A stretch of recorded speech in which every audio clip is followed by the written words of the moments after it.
Maher Guildi a toujours vécu à Choubra, un quartier populaire du Caire où cohabitent musulmans et chrétiens.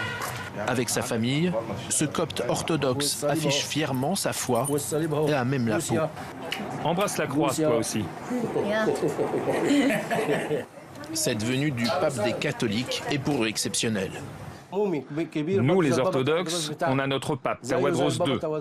Mais pour moi, le pape du Vatican, je le mets presque au même niveau d'importance. Il va nous porter chance. Une lueur d'espoir, alors que leur communauté est la cible privilégiée du groupe État islamique. Selon eux, les terroristes ne représentent en rien l'islam. Maher tient à nous présenter ses voisins musulmans. Ça fait 50 ans qu'on vit ensemble. Je l'aime, c'est mon frère. Nous sommes tous frères. Pour les chrétiens, le régime militaire en place représente un rempart contre le djihadisme. Mais ils se disent aussi victimes de discrimination. Ce peuple nous évoque une récente loi censée encadrer la construction des églises, mais les démarches restent beaucoup plus difficiles que pour une mosquée.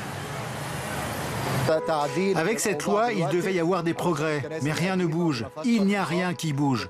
Surtout pour construire ou rénover nos églises. Et pourtant, ça devait être le cas dans toute l'Égypte. Ils ne sont que 300 000 aujourd'hui. Présents en Égypte depuis le 5e siècle, les catholiques attendent leur pape avec ferveur. Dernière messe à l'église Saint-Cyril, sous l'œil des caméras de sécurité. Cette venue du souverain pontife est pour eux un acte courageux dans une période de vive tension.